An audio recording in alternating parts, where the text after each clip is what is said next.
बोलिए भक्तवत्सल भगवान की जय।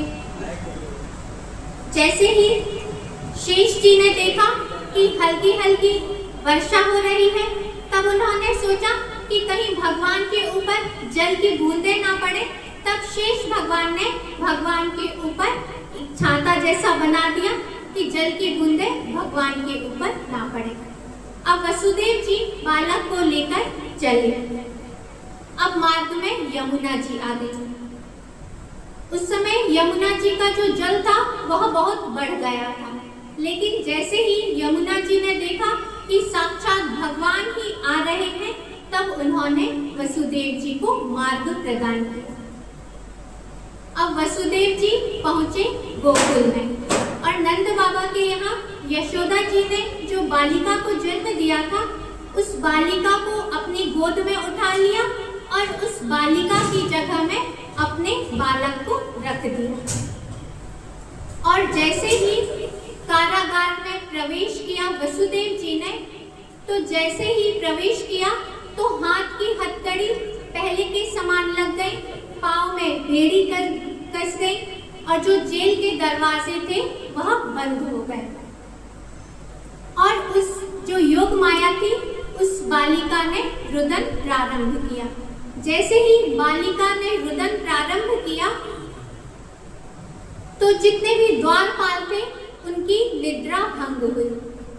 अब जैसे ही बालक के रोने की आवाज सुनी तो उन्होंने तुरंत कंस को सूचना भेजी कि देवकी जी के यहाँ बालक ने जन्म ले लिया है। और जैसे ही कंस को ज्ञात हुआ कि देवकी ने बालक को जन्म दे दिया है, तो कंस दौड़ा दौड़ा आया, क्योंकि जो कंस था वह इसी प्रतीक्षा में था कि कब देवकी बालक को जन्म देगी, क्योंकि जो बालक होगा वही मेरा काल है। अब कंस दौड़ा दौड़ा आया और जैसे ही देवकी ने देखा कि कंस आ गया है, तब उन्होंने अपनी बालिका को अपनी गोद में छिपा लिया और कंस से प्रार्थना करने लगी कि इस बार बालक ने नहीं अपितु बालिका ने जन्म लिया है। और जो आकाशवाणी हुई थी उसमें कहा गया था कि देवकी का 8वां पुत्र तुम्हारी मृत्यु का कारण बनेगा, और यह तो बालिका है, यह तुम्हारी मृत्यु का कारण नहीं हो सकती और तुम्हें नारी का वध नहीं करना चाहिए। लेकिन कंस ने देवकी जी की एक भी बात नहीं सुनी और बालिका को देवकी जी की गोद से छीन लिया। और जैसे सभी बालकों की हत्या की थी, वैसे ही उस बालिका को भी चट्टान में पटकने लगा।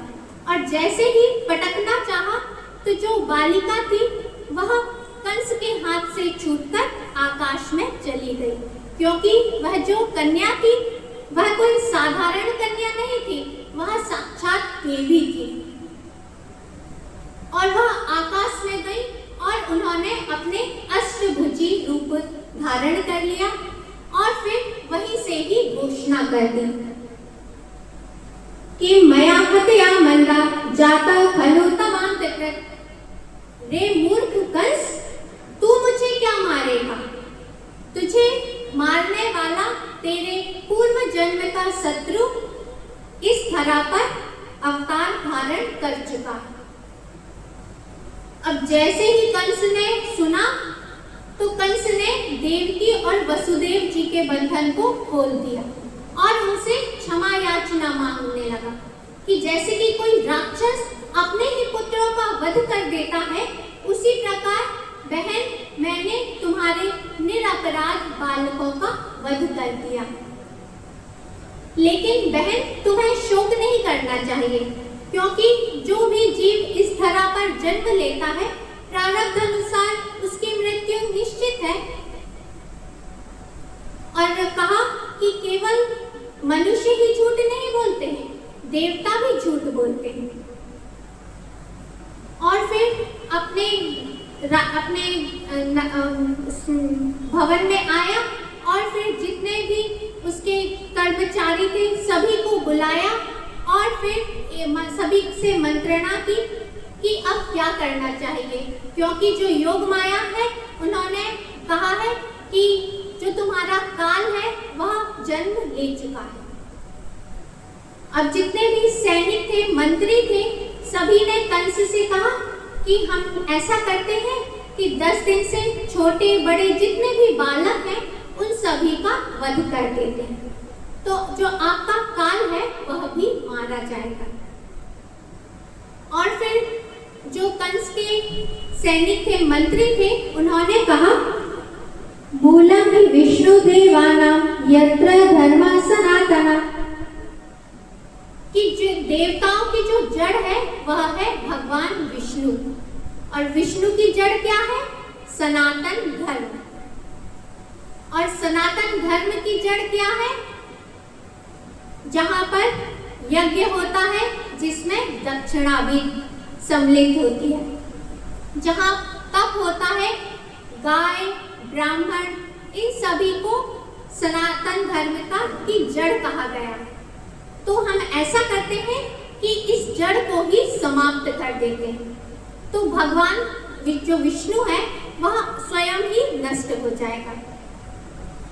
अब इस कथा को हम लोग यहीं पर ही छोड़ते हैं और हम लोग चलते हैं गोकुल में नंद बाबा के। नंद बाबा के यहाँ नंद स्वात्मज उत्पन्ने जातः लादो महामना आहूय विप्रान् वेदज्ञान स्नातः सुचिरलंकृता।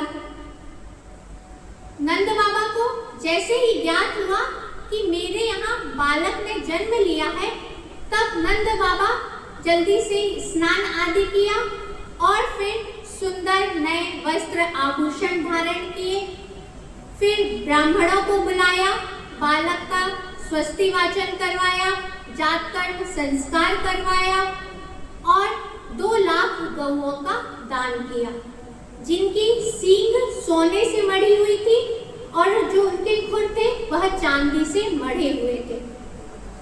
2 लाख गायों का दान किया और तिल के 7 पहाड़ों का दान किया। और फिर जितने भी गोप ग्वाले थे उन्हें जैसे ही ज्ञात हुआ कि नंद बाबा के यहाँ बालक ने जन्म लिया है, तो जितने भी गोपियां थी वह तेजी से दौड़ दौड़ कर नंद बाबा के यहाँ आने लगी। अनेक प्रकार के उपहार लेकर गोपियां पहुंची नंद बाबा के यहाँ और उस बालक को देखकर कहने लगी कि यह बालक चिरकाल तक जीवित रहे और भगवान इसकी सर्वकाल में रक्षा करे। और फिर जो नंद भवन में बधाइयां गाने लगी। अवाद्यांतो चित्राणि वादित्राणि महोत्सवे कृष्णे विश्वेश्वरे नंदे नंदस्याव्रजमागते। सुखदेव जी ने यहाँ पर स्पष्ट रूप से कहा है कि जो नंद बाबा हैं उनके यहाँ साक्षात भगवान सर्वेश्वर जगदीश्वर भगवान श्री कृष्ण अवतरित हुए। और फिर जो नंद बाबा थे उनके यहाँ पर विभिन्न विभिन्न प्रकार के वाद्य बजने लगे, बधाइयाँ गाने लगे और अनेक प्रकार का उत्सव मनाया गया। नंद बाबा ने जितने भी गोप ग्वाले आए हुए थे उनको सभी को उन्हीं के जिसकी जैसी अभिलाषा थी उनको वैसे